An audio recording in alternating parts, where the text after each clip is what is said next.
My name is Christina Farivari, Director of the Center for Russian, East European, and Eurasian Studies, and this is our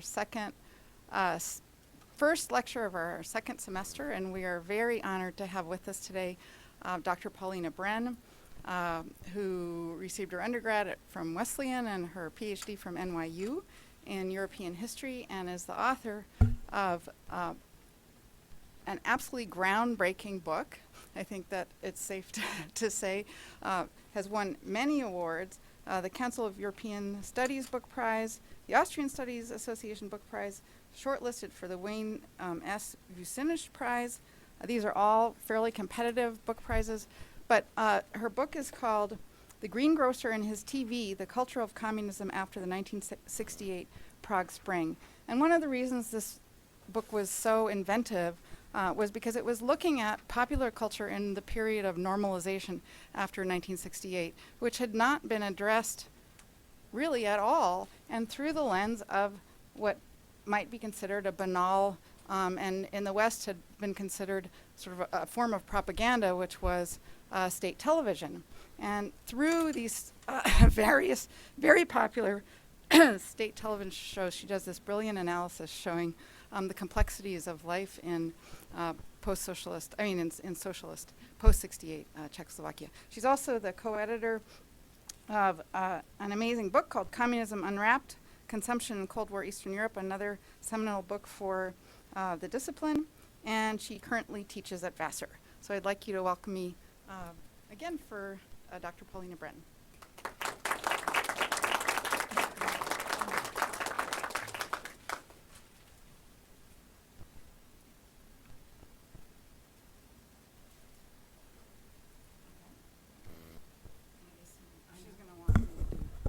I've been instructed. Hello, everybody. Can you hear me? So thank you so much for that lovely, lovely introduction, and thank you, everybody, for being here. It's a wonderful turnout, I have to say. I'll get started straight away because I actually have to head back to the airport at 1:30. My only regret is that I won't be meeting with grad students. That apparently happens sometimes. I would have liked to do that. So if you need to talk to me, just email me. So my talk today is taking the place of Stalin, Everyday Life in Late Communism. But we could also give the talk another title, I think. Late Communism was not just about the dissidents. Well, first of all, what is late communism? Well, late communism is post-1968. It is the period of the 1970s and 1980s. And it is basically the second half of post-war communism in the Eastern Bloc. And until very recently, I think that late communism, the history of late communism, was exclusively synonymous with the political dissidents. And no doubt, the dissidents, not to be too facetious, because when they were not being in prison, were having fun. There were pictures of dissidents having fun. Note also the lack of women, by the way, in pictures of dissidents having fun. But this was a stark contrast to the non-dissidents. Here is a photograph of non-dissidents leaving the a very rainy May Day parade in Prague. And part of the late communist narrative of dissent necessarily places non-dissidents in a position of political complacency. And my work does not aim to imbue non-dissidents with political activism that they did not have, but it is to basically bring them back into the picture. And in so doing, to ask a question: how did the Communist Party expect people to live under communism after 1968, after the Soviet-led invasion that ended the Prague Spring, after the mass disillusionment with the great political experiment of the 20th century? This, however, is a difficult question, and I think its difficulty can be illustrated through the story of the Stalin statue in Prague. It was built, or unveiled rather, in 1955 in Prague, enormous granite statue of Stalin. Of course, immediately jokes sprang up about how Stalin had barged to the front of the queue at the butcher's, about how Stalin was reaching for his wallet to pay back for this atrocious example of socialist realism. But of course the biggest joke was that simply a year later, Khrushchev gave his secret speech, turning our hero into a villain. And it would be 6 more years before Stalin in Prague was exploded with 1,600 pounds of explosives. The plinth thereafter remained empty, except for a moment in 1996 when Michael Jackson was in Prague on a tour called His Story, get it? And placed a giant replica of himself in the very spot where Stalin had once stood. But putting that aside, we return to the empty plinth. And I think it's a real sort of, first of all, a metaphor for late communism, for indeed the befuddlement, the confusion of the Czechoslovak leadership itself about what to place there after Stalin. And indeed, this period, as Christy said, became known as normalization. Both officially and colloquially, it was referred to that as a normalization. And of course, what was normal about normalization is the question. And it's also, as Christy said, a metaphor for scholarship on late communism. Until very recently, there really has been an absence of scholarship on late communism. And I would say, in fact, people like Christy and post-socialist anthropologists are the ones who have really been at the forefront, I think, of opening up this late communist period. But even as exciting work on communism is being published, much of it still remains focused on Stalinism, on 1968, on 1989, on the moments where something seemed to be happening, the moments that bookcased the drab 70s and 80s. Now, as historians, we rely on the documents, on the artifacts left behind, and this historical detritus is generated by events. The 1950 show trials, the 68 Prague Spring, the founding of the Charter 77 dissident organization, the 1989 Velvet Revolution. Normalization, on the other hand, was largely without spectacle. And thus we arrive at the scholarly focus on dissidents, because dissidents were actually doing something and leaving a paper trail. Thus, political dissent became a substitute history of late communism, instead of being seen as what it importantly is, a view into oppositional circles, which Jonathan Bolton, I think, has finally written about very well. It was also conflated with everyday life because of this, with the 1970s and 80s. And in fact, that conflation, I think, sort of became known as civil society, this desire throughout the 1980s and 1990s among scholars to find pockets of dissent among non-dissidents. So in other words, expanding this idea of history as dissent. So if most people were not dissenting, what were they doing? Well, I argue they were watching TV. Excuse me. Oh, absolutely. Usually I'm told I speak up too much. By 19, can you hear me a bit better now? Okay, do tell me if I'm not loud enough. Now, by 1972, 80% of Czechoslovak families owned a television set, and by the 1980s, almost everyone. So unlike dissident writings or petitions, TV was really accessible to everybody. And I think it's important. Another important thing is that this was a medium that was regime engineered. And I think to try to talk about late communism and not talk about the regime makes no sense. Or if, again, the problem with histories of dissent tends to be that the state is there, the regime is there, but it is seen merely as an adversary. So it's sort of, it loses, it's oversimplified in its role vis-a-vis dissidents. Television was also a medium that was shaping society in the West.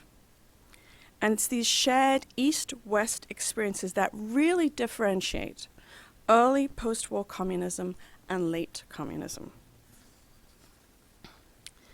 Now, during the Prague Spring, radio still ruled the airwaves, certainly, but TV was having a huge impact. And in fact, 1968 was sort of when TV made its political debut. And for example, as the Oxford historian Z.A.B. Zeman recalled in his memoir, he had left Czechoslovakia, he had left Prague right after World War II as a young man, and he returned in 1968 during the Prague Spring. And as he wrote, "As rebellion flickered across the television screen in the lobby of my hotel, the staff, the drivers whose taxi stood deserted outside, and the Czech-speaking guests came to watch it. Public questioning on television of members of the party, the government, the army, with a few writers thrown in, was the most popular pastime those days. Consequently, for those who retook power after 1968, with the help of Moscow, television represented both the bane of their existence and their great shining hope." So first there was a nationwide purge in Czechoslovakia after the invasion, which lasted until about 1971, 1972. And it was particularly ferocious at television. But once television had been cleansed, then the regime sought to harness television's power for the mission of normalization, to use it for mapping out expectations the regime had for its citizens. So television would come to play a central role in normalizing, in making the absurdity of late communism seem normal. But the line between educating, propagating, and entertaining was always very fragile. And this was not helped by the fact that, in fact, the Central Committee looked like a 1950s TV rerun. Unlike in Hungary and Czechoslovakia, you saw pretty much the same faces return after 1968. Nevertheless, their aim was to find a formidable but popular vehicle for voicing normalization's political, social, and economic imperatives to define what communism meant after the ideological disillusionment that was 1968. And their best bet turned out to be television serials, which sort of could be understood as finite soap operas. Television serials had already been popular in Czechoslovakia before 1968, but their popularity soared after 1968. And for example, at the 1978 Golden Prague Television Awards, the head of Czechoslovak Television's drama section said this: "Television dramatic art is becoming a remarkable part of our national culture.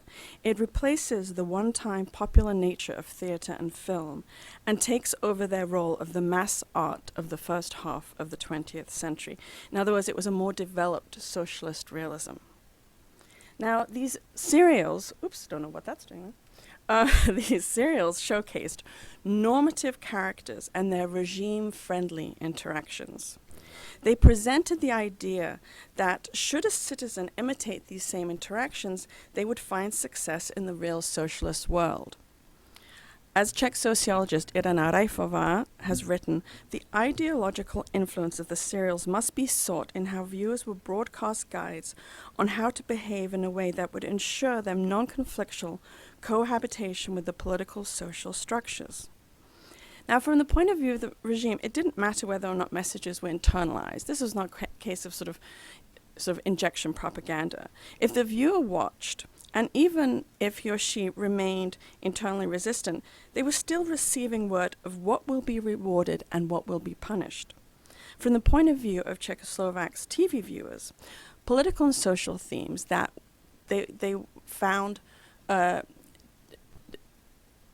they were turned off by, if sort of spoken by a newscaster that they saw as tainted, or the daily press that they certainly saw as tainted.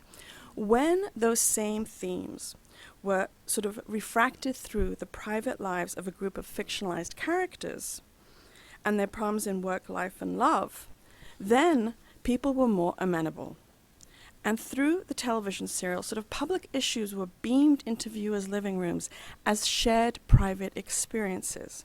And as an article in the Slovak press cooed at the time, these serials so much resemble our own everyday lives that we're no longer sure of what is art and what is journalism. They were effectively the ultimate in socialist water cooler talk, which was exactly the point. Now, this all came together because of the talents of a television writer called Jaroslav Dietl, who became as famous as the characters in his serials. And I'd like to take a look at two serials to give you just sort of a taste of what this is all about. The first one is called Hospital on the Edge of Town. It's the best known of them all. It was broadcast across the East Bloc, and it did so well in West Germany, where this was a rare case of West Germans were actually watching East German TV. It did so well there that West Germany co-produced with Czechoslovakia a second series of Hospital on the Edge of Town, which of course was a huge political coup, an ideological coup for Czechoslovakia. And as a result, it has been seen as Dietl's truly non-political series. It's centered around the trials and tribulations of doctors, nurses, and patients at a hospital, a genre we're all familiar with ourselves, right? But as an article in the underground Samizdat press signed with the witty pseudonym of TV Shower, TV Watcher, argued at the time, the point of the serial is, quote, without a doubt to rehabilitate the hearsay and experiences encountered in socialist healthcare and to renew the broken public trust in doctors. To make her point, Shower deconstructed an episode in which a false accusation was made against a doctor by one of his patients. Quote, the episode is put together with Dietl's usual bravado. The author of the complaint is as unsympathetic as possible, and the television viewer further knows that the complaint is ridiculous, since he saw with his very own television eyes the self-sacrificing nature of the whole hospital collective. Despite that, or rather because of that, the viewer will be taught that even such groundless complaints do not end up in the wastepaper basket. And certainly Dietl's serials were not intended as an exercise in empowerment, and TV Shower referred to this phenomenon as the Dietl vision, defining it as the cheerful propagation of the powerlessness experienced on a daily basis by citizens living in late communism. The other serial I wanted to tell you about was Chef Svatopluk's Quandaries. Now, this exercise in disempowerment was given a further bizarre twist in Dietl's very last serial in 1985, and I think the least known, just as The Hospital on the Edge of Town is best known. Now, this is coming in 1985 at a time when real socialism was strongly associated with an unmotivated workforce, and this serial focused on the work life of restaurant chef Svatopluk Kuratko. In each episode, Svatopluk faces a challenge at work and has to decide how to proceed with the crisis at hand. So, for example, should he tell on the drunken colleague? Should he report the thieving supplier? And so forth. And as Svatopluk considers his options, the television screen would freeze. It was then left up to the serial's audience, both those sitting in the studio and at home, to decide how Chef Svatopluk should proceed. In the studio, audience members pressed yes or no on their yellow devices, and you can in fact see even they had on their devices their professions. So here we have one who works in a pastry store, then we have the director of a preschool, and then another one that I can't read. But even more interesting, at home, television viewers flicked their light switches off or on, and the electric company immediately phoned in the results to the TV studio. And to show just how popular this was, one-time television cameras was set up near a typical housing complex in Prague to show how the housing complex went dark and then went light, went dark, went light, so forth. Now, dissident Karel Pecka, again writing in Samizdat, saw in it the absurdist theatre that it was, a simulacra of voting under communism in which choice was presented but made meaningless, because the sequence about which the audience decided was finished off quickly, after which the plot continued as it would have regardless of which way the audience had voted. So the difference between option A and B, or here, ano, so yes and no, was really one frame, perhaps two. And I referred to this phenomenon created by Dietl's television serials as the experience of simultaneously lived private worlds. Following the public politics of the Prague Spring, indeed sort of the infiltration of public space by reform communists in 1968, the Czechoslovak normalization regime feared public citizenship, the public acting out of citizenship. Consequently, the regime reoriented its efforts toward privatized citizenship, toward defining a post-1968 communism via a shared private sphere, simultaneously lived private worlds, if you will, best broadcast through the television serial. Now, I'd argue that there was one other thing that most people were doing during late communism other than watching TV, and that was cheating the system. You're probably familiar with the saying, which came in various forms throughout the blog: if you don't take from the state, you take from your family. If you don't cheat the state, you cheat your family. In Communism Unwrapped, I wrote about these vekslaks, these money changers, swindlers, gangsters, private millionaires that existed under late communism. And I argued that they were merely the extreme version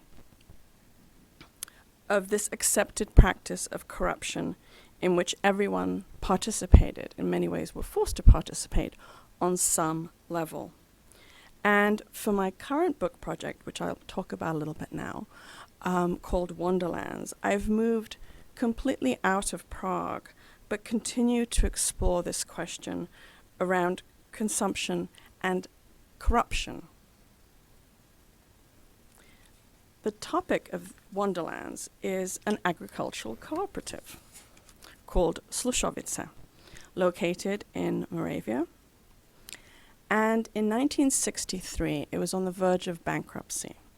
And a young man, he was young then, called František Čuba, and here he is, much later on, it says, muž, který rád řídí, the man who likes to drive, or likes to be in control, right? And he took this cooperative over in 1963. And to turn it around, he first incorporated all these very stringent punitive rules. You could not drink on the job. So people, of course, hid their alcohol in manure piles, because that's the only place he wouldn't look. He would drive around on a moped with binoculars, seeking out the slackers. If you arrived late to work, you weren't paid for the day, and so forth. And then he discovered, as people started to abandon this cooperative, that he also had to add incentives. And one of the key incentives he added was differentiated salaries, meaning that if you worked better than others, you were paid better than others. As I say, it was an agricultural cooperative. But apart from sort of using modern technology to make it into an enormous agricultural cooperative, and this was their centralized dispatch center, apart from that, he realized that labor was really wasted because of agriculture's seasonal schedule. And so Slušovice sidelined into biochemicals, electronics, computers, construction. And in 1985, for example, they were producing 1,000 IBM-compatible computers, which was a lot for the East Bloc then. And they called them TNS, ten náš systém, that system of ours, a very cheeky title for a computer in 1985. And being a part of Slušovice, which eventually had a waiting list of people wanting to join, one of the perks was housing. New houses were built. Compared to elsewhere, it was in excellent condition. Terrific child care, which was an issue throughout Czechoslovakia, trying to get your kid into preschool and kindergarten. But Čuba wanted his workers to work, and for that to happen, their children needed to be looked after. It also had its own clinic, ambulance, doctors, dentists. It had free hot lunches for retirees who also received cash presents for their birthdays. So it was really a cradle-to-grave system. Also, remarkably, Czechoslovakia in the 70s and 80s was a place you couldn't really get out of to travel. It was almost impossible. And if you were lucky enough to get on some kind of tour to go to the Red Sea or somewhere, it was very hard to do. You had to collect huge amounts of documents and permissions and so forth. Well, Čuba believed, first of all, that his managers need to travel to learn. And so they were mandated to travel out into the West, or elsewhere, but often to the West, twice a year.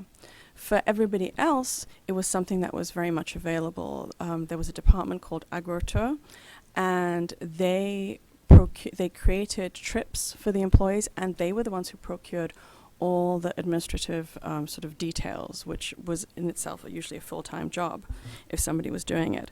This is an example of a group had gone to Cuba. But a 1989 article, so pre-Velvet Revolution, interview with AgroTour staff gave readers a heads up on what was going to be on offer that year.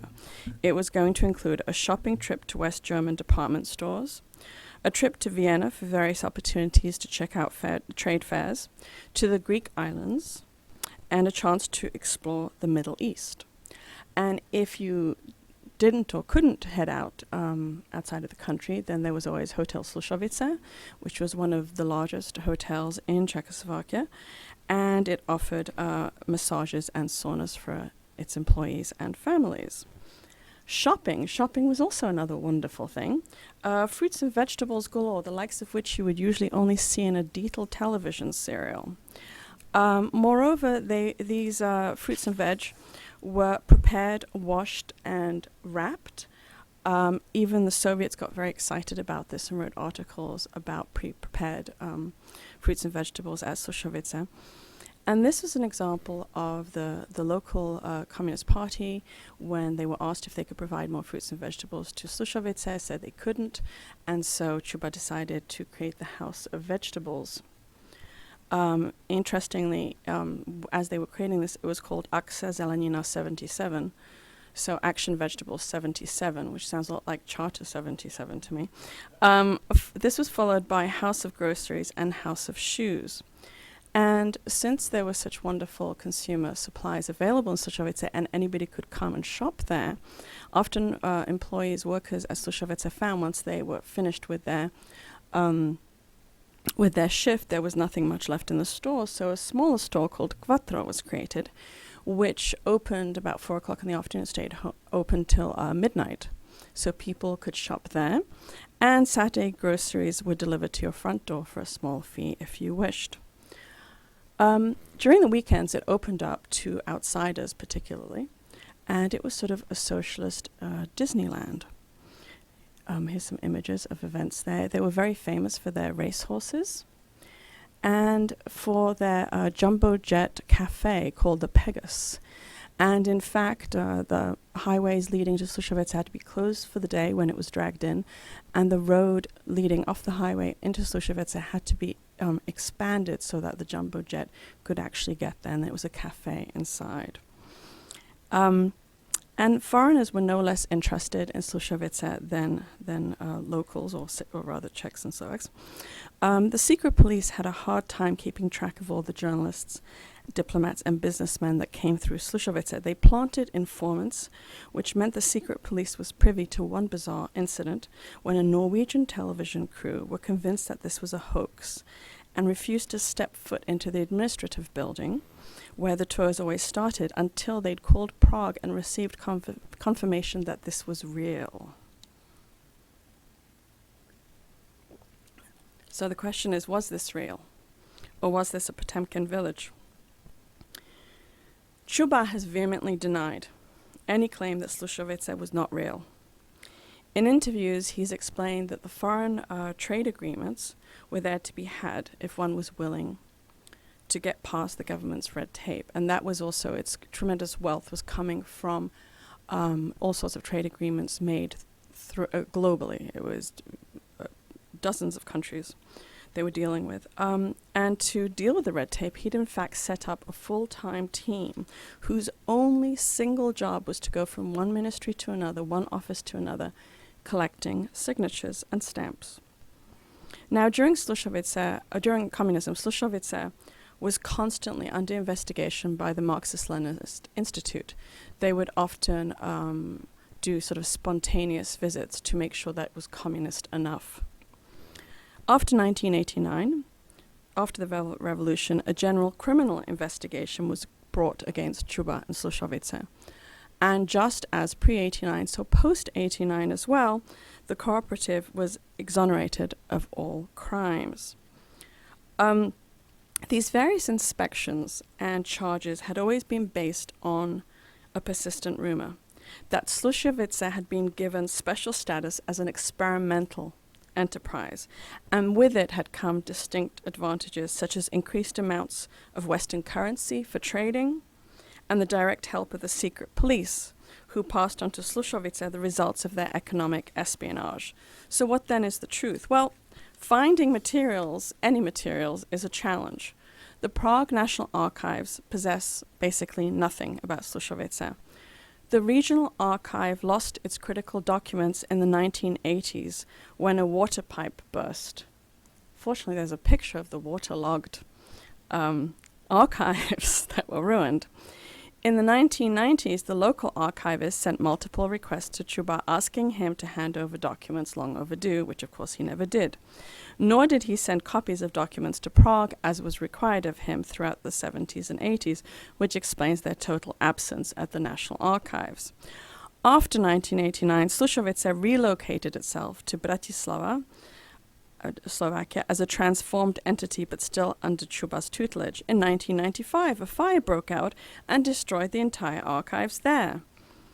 And yet, there is one archive that Chuba could not flood or burn, the secret police files.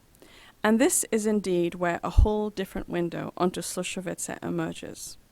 There are secret police reports of various special statuses granted to the farm, of exceptions given, even of illegal but very profitable arms shipments to the Middle East, and numerous accounts of getting away with things, mostly through crafty deals and creative thinking, including hiring experts purged after the Prague Spring as Slušovice's managers.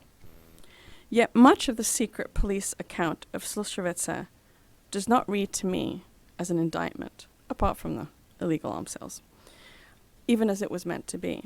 Deals are made, hands are shaken, information is shared, special made in Slušovice whiskey is gifted and drunk. And I'm probably too much a child of capitalism to think that much of what Slušovice was doing was wrong. Instead, I'm fascinated by what it was doing. And certainly the distaste, indeed the moral outrage expressed by the secret police was not so different from that expressed by Czechoslovakia's dissidents. Václav Havel, in August 21st, 1990, in a speech on the occasion of the 22nd anniversary of the Soviet-led invasion, put the nail in the coffin of Slušovice.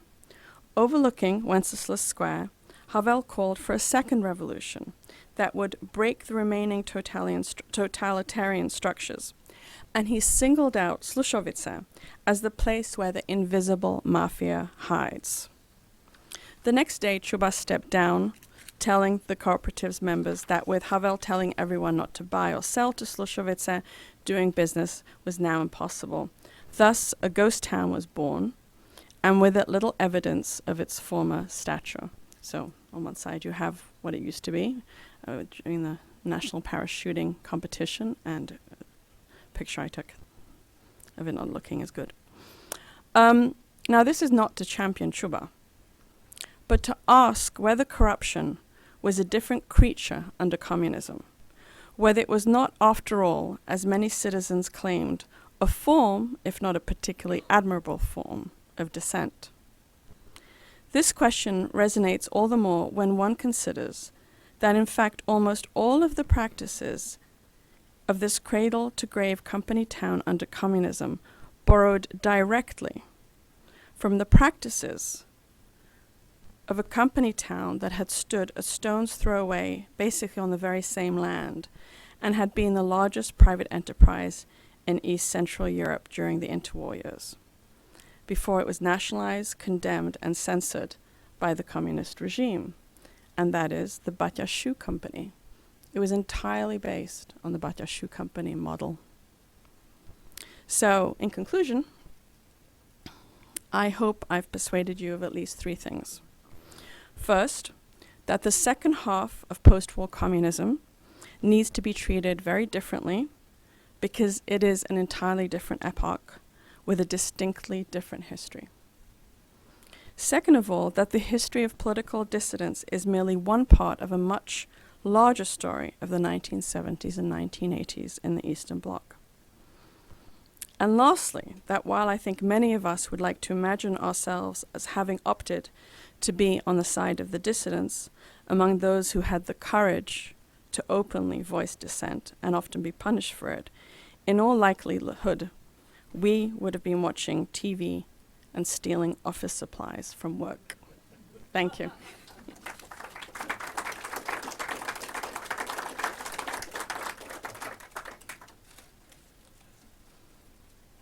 we have time for questions?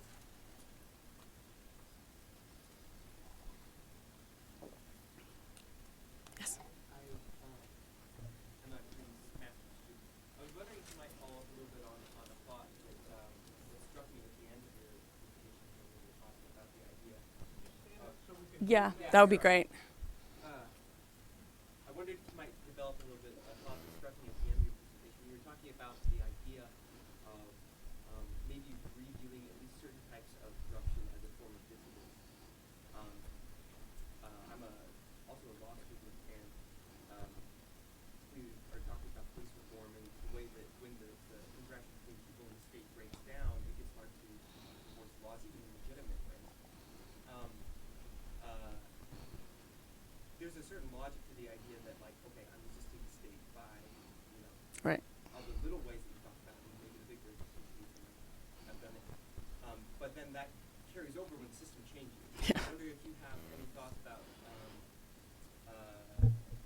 the interaction between corruption in post-communist period, as because we often lump Right. together dissidents and Right. bad and Right. some Right. No, I think you bring up an excellent point there. This is the tricky thing. Because corruption was, and I write about this when I write about the Vexlags, the swindlers, the money changers, because corruption on a grand scale was so closely identified during late communism with these gangster private business people. I mean, they were the only example of private business. It wasn't the same as in Hungary, where during this period people were allowed to start small private enterprises. This was really the only example. And so even before the Velvet Revolution, even before the influx of foreign investment and foreign companies and the creation of new post-communist millionaires, I think in the mindset of the public, business and corruption were tied. And I think it's never untied as a result. And I think so, just as I'm not championing Chuba, I'm not championing corruption, because I think it has made a tremendous impact on the post-communist era. But I'm just sort of trying to think about it, and I haven't really concluded anything. But this possibility that corruption offered a space for many. But it's very hard because it's also, it was a common sort of trope almost to say, precisely as I started with, if you're not stealing from the state, you're stealing from your family, a way of justifying that behavior. So I think it's very difficult, but at the same time, I think it's an interesting avenue to consider, and to, we talk about corruption, but what does corruption mean when rule of law doesn't really have the kind of sort of veracity we'd hope for? So that's sort of where I'm thinking, and it's, anybody email me, anybody who has thoughts on this topic. Particularly, it's interesting that you're doing a law degree. Mm-hmm. What do you mean, why Prague? In what sense?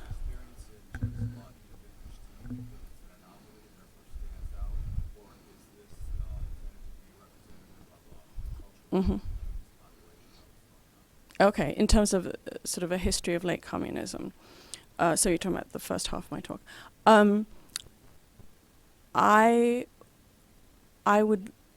do think that a lot of what I talk about is applicable for the Eastern Bloc as a whole. Absolutely. In terms of from a historiographical perspective, I think the substitution of dissident history for everyday history took place more within the field of Czechoslovak history, because that was really the face of late communism. Whereas obviously in Poland you had Solidarity, in Hungary you had goulash communism, so you had different branding for late communism in different countries within the Eastern Bloc.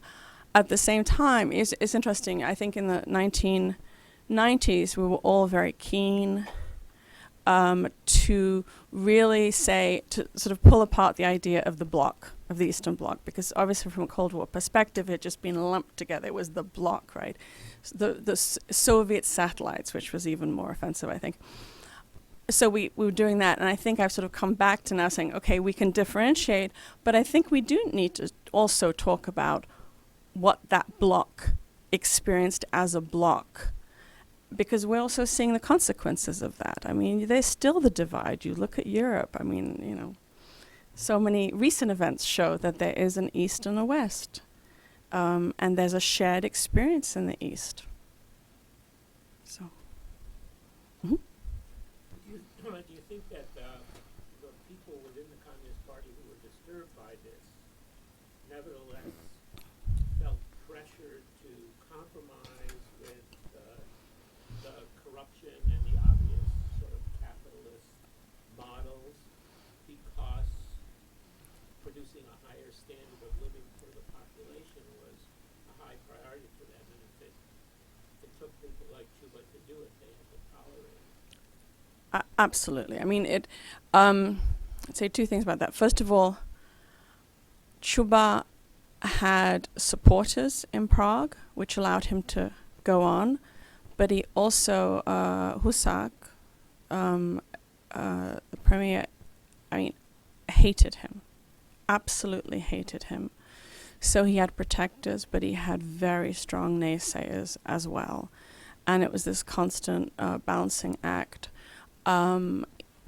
As much as the secret police placed informants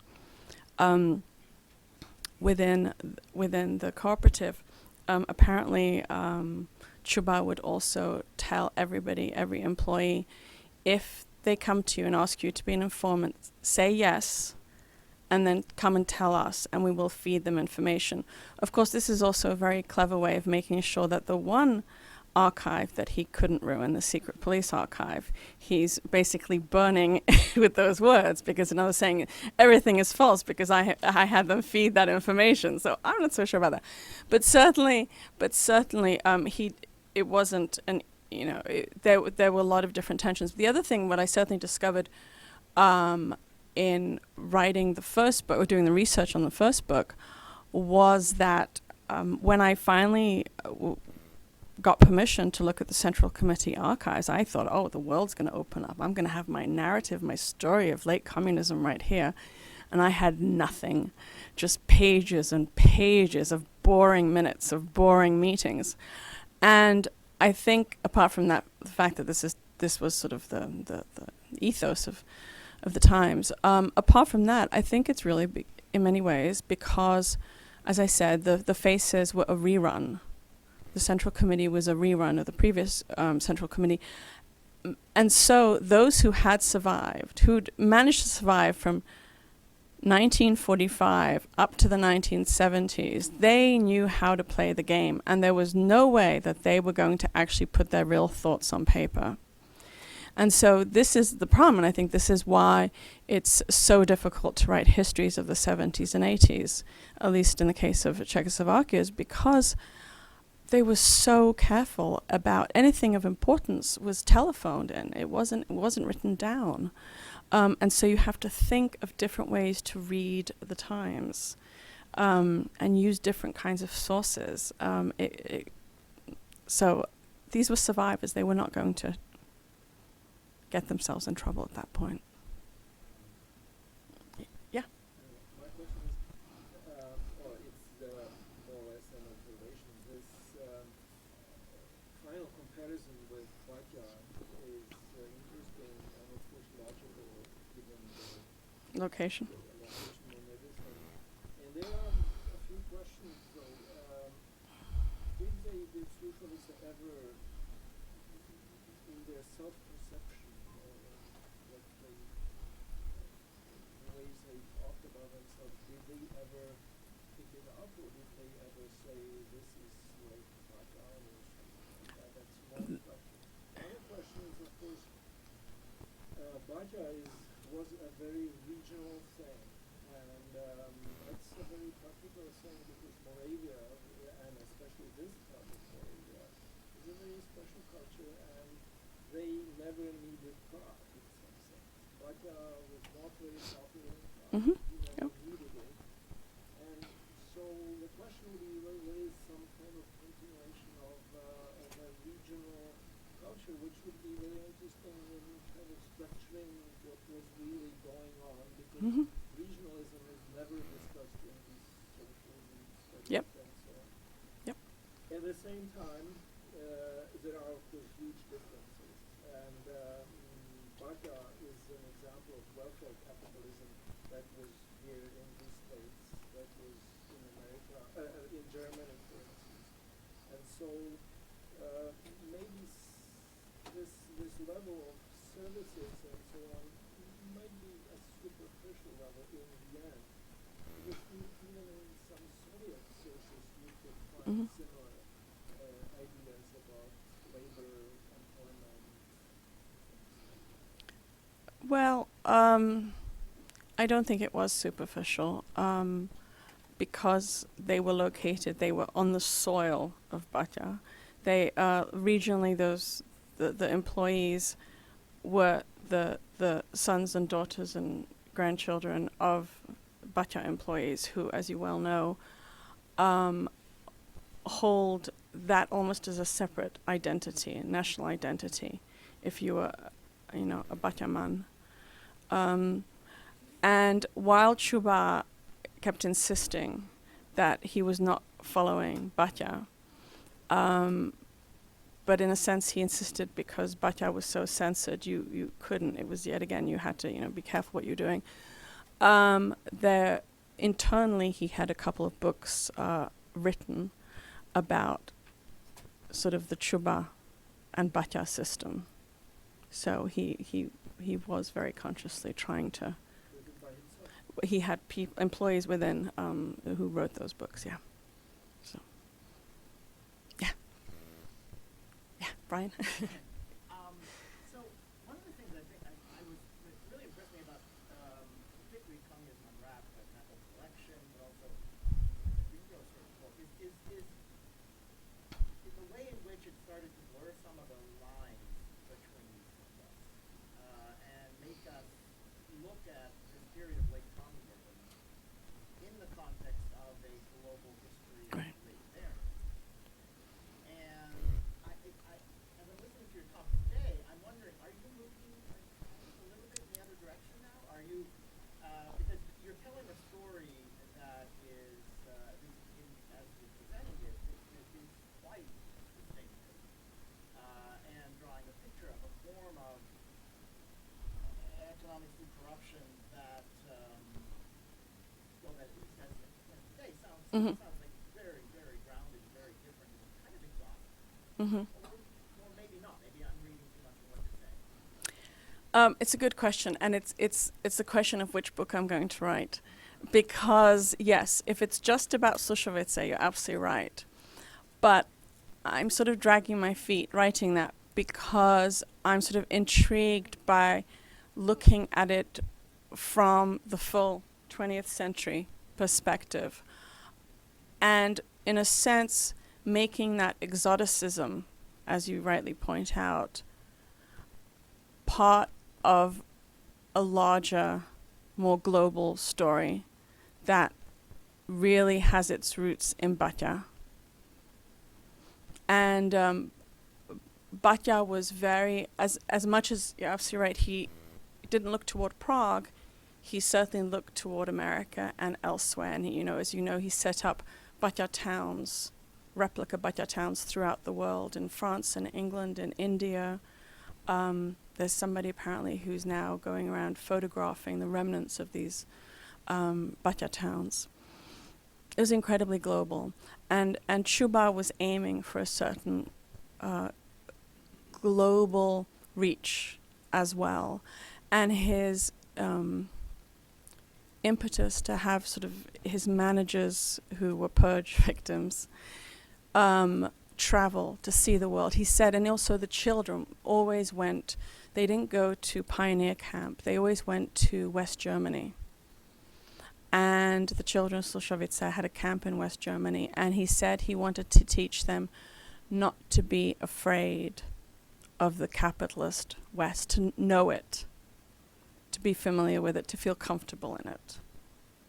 So I think it's an exotic story, which is actually part of a larger global story that could be a different history of 20th century East Central Europe.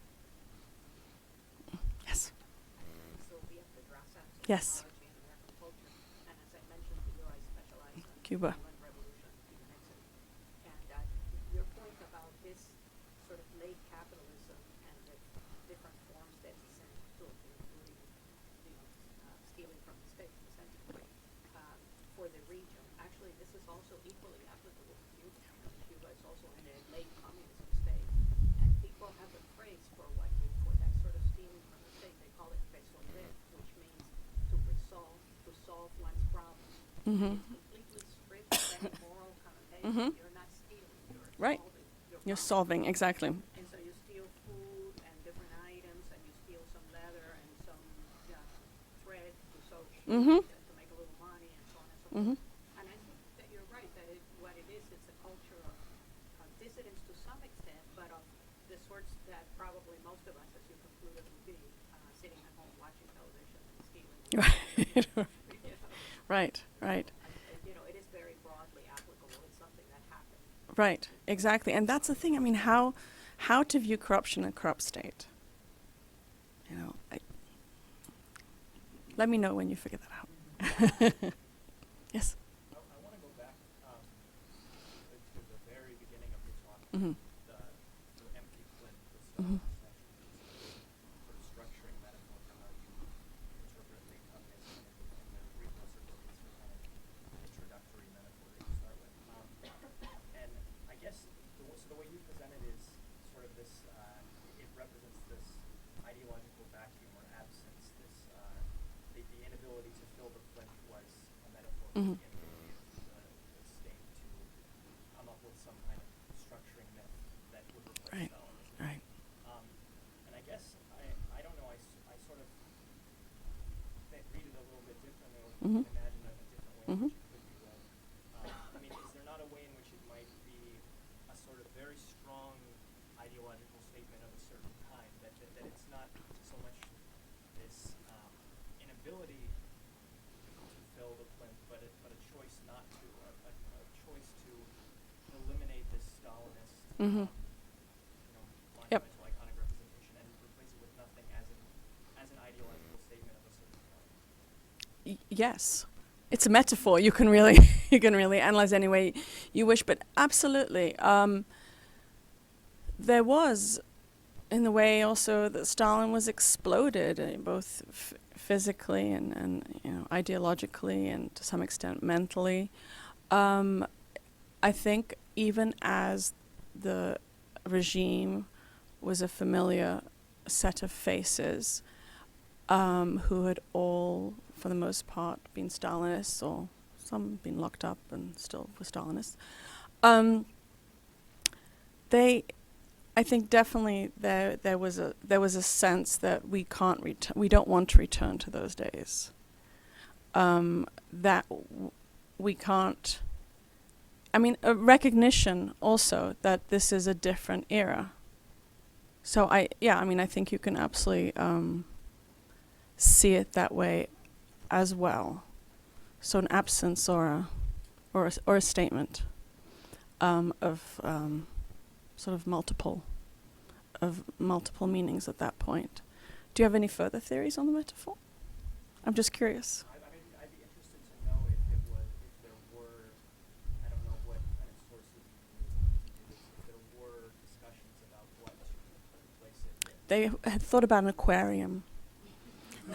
so so we can analyze the aquarium, the many fishes of yeah. Oh. I mean, you'd think if they had really wanted to just put in a statue of the leadership, it would have been very easy to have Right. replaced Well, right. similar. Right. I mean, I think exactly. It's the era of no more big statues. I think that was sort of part of it. And I think also there was an element of shame and embarrassment because the Stalin statue did not go down for another 6 years. And so here he's been condemned by Khrushchev, but they've just unveiled it a year ago. It cost a huge amount of money. The Czechoslovak regime was still sort of hanging on to Stalinism because of the Stalinist trials, the Slansky trials. So there was embarrassment over that. And so I really think it was almost, we can't put anything up there, it was so embarrassing the first time. There was such a clumsiness over the timing. So, The embarrassment was actually on the Soviet side because the Stalin statue was dismantled under Soviet pressure. yeah, I know, exactly. No, exactly. the Czech Stalinists would have kept it there for a while longer. Yeah, no, exactly. They forced their hand finally. Yeah. Hmm. Yes. I have a methodological question thinking about the limits of the archives. Hmm. Specifically you're describing. I'm wondering if you could speak to the possibilities or the limits of oral historicist information.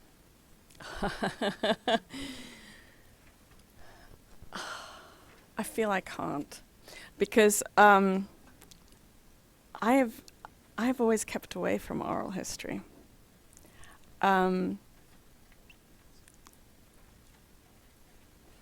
Why have I kept away? I think I'm a terrible interviewer to begin with. I feel untrained in that. I just as a side note, I'm actually working on another book which has no relationship to East European history, on the Barbizon Hotel in New York. And again, obviously no sources exist, and I'm having to sort of send out, I look up obituaries and send emails to the living relatives of the deceased. And then if I find somebody who stayed there and so forth, I'm trying to get people to remember things and narrate that experience is so difficult. So I don't know if I'm really bad at it or if this is the nature of oral history. So I'm being perfectly honest with you. I have not done oral history for that reason. And it was definitely brought up when I was working on the first book. Why am I not doing oral history? And at that time, I felt it was still too raw and too recent to talk about. And in fact, the way I started to discover these television serials was because after I had the Central Committee archives and found they were completely, or not completely, I end up using them, but as a supplement all the time. But they were not what I had hoped. I would talk to people about, well, what was it like in the recent past?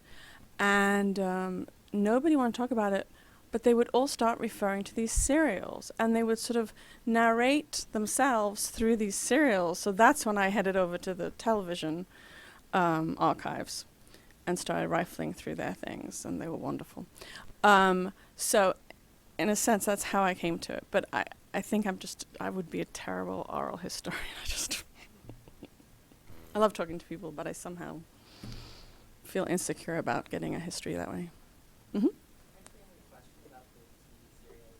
So you said that they were used to sort of teach people how to operate in the system. Were they ever used to like discourage people from being a dissident? Well, there were other things to discourage people. They're, again, televised. When Charter 77 was formed in January of 1977, the media was immediately on it. And in fact, the leadership, the regime leadership, had thought that thousands upon thousands upon thousands of people would sign the charter, which never happened. but they acted accordingly. So instead of keeping it quiet, they kept the actual charter quiet, what it said, but they immediately used media to sort of blast the dissidents and the charter itself without really saying what it's about. And one of the things they did was the anti-charter. So they had all these famous actors, TV personalities, film personalities, musicians gather at the National Theatre and support the idea of being against the dissidents, against the charter, and that was televised. And I'm sorry, repeat your question again. So would they? Oh yeah, I remember now. Yeah. So yeah, and the serials themselves, as much as they were, I think, intended to be guides, I try not to write about them that way as much. I try to look at them as touchstones. Really, if we're going to define this area, how was the regime trying to define it? So what was it trying to say this way? What was important, right? So I talk about, for example, questions of gender and how women start to take sort of a central place being the keepers of the private sphere, and men having been identified with the Prague Spring are sort of feminized and so forth. So I'm really sort of looking, I don't think I ever used the word propaganda in my book, because I don't see the serials as propaganda. I see them precisely as guides, but I'm more interested not in what they were telling people to do or not to do, but in how they were defining what on earth communism meant now. Does that make sense? Does that make sense? I'd like to ask. Oh. I'd like to ask you to say more about the grocery stores. Which so ones? The ones in Slusho. Am I right in understanding that the one was open to anyone, open to the public during the day, and the second one was created because stuff was gone by the time the Bacha police got there? Apparently, yes. And so where did Bacha get? Not Bacha, you mean Chuba. I mean, where did Cuba? Sorry. That's okay. Get? I mean, well, Cuban oranges. I mean, why? Where? How did they manage to get this abundance of stuff when it wasn't abundant anywhere? His trade agreements. So he had. His So own trade yes. So it was really, as I say, all the archives are gone, except for secret police. Secret police were not as interested in where he was getting the vegetables and fruits from. So I have a limited way of answering this. But from what I've been able to sort of ascertain from what I do have, yes, he was buying and selling all the time, constantly, legally and illegally. A very refined barter system. So this is how he was getting a lot of the products. And also, he was right. I mean, there was, the whole question of supply and demand. I mean, and the sort of the hobbled economic system. If you could get past red tape, for which he had a team doing that, you did have access to goods. Goods were available. It was often a question of getting them, and getting them to you on time before they rotted and so forth, right? So that's about, but this is the problem.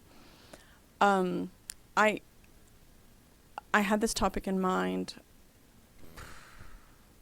8 years ago. I've started and stopped this topic because of the lack of archives. And it was really finally when doing various different kinds of searches through the secret police archives, and I realized that this is where there's some material that's left, that I felt that I could sort of continue with this project. But it's a really, again, it comes back to how to do histories of this time and place. It's difficult, and I think that's also why anthropologists do such a good job of it, because you're much better, for the most part, at using different kinds of materials and not afraid to use oral histories as well, of course. Yes? Looking at the trade agreements from their side, and look at the flip side of the nations that had the trade agreements with us. There were archives that shed light on what we were seeing inside from the outside. That's a great idea. I haven't had a chance, no. But that really might be a very good avenue to pursue. Absolutely. Absolutely.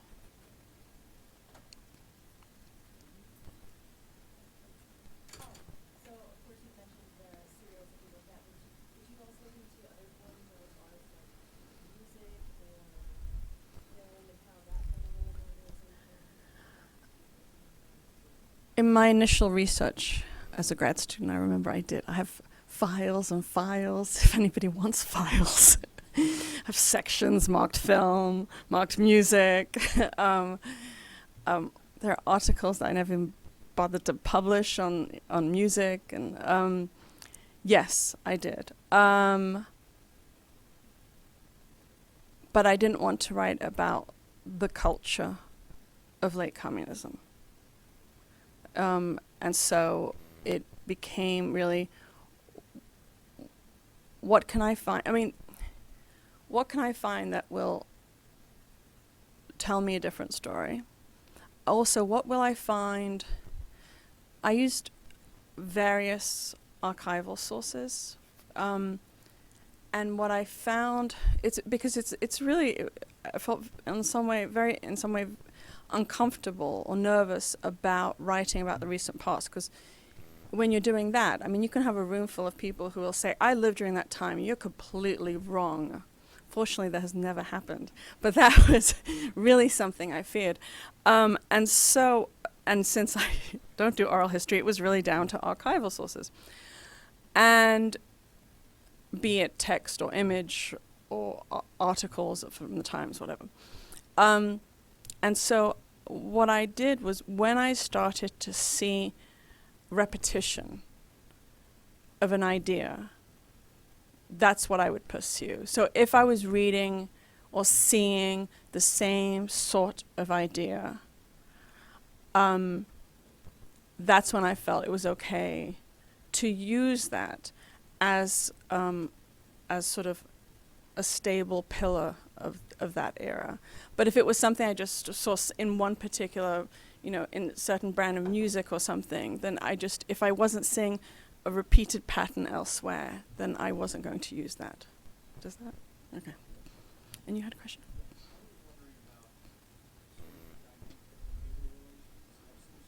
Mm-hmm.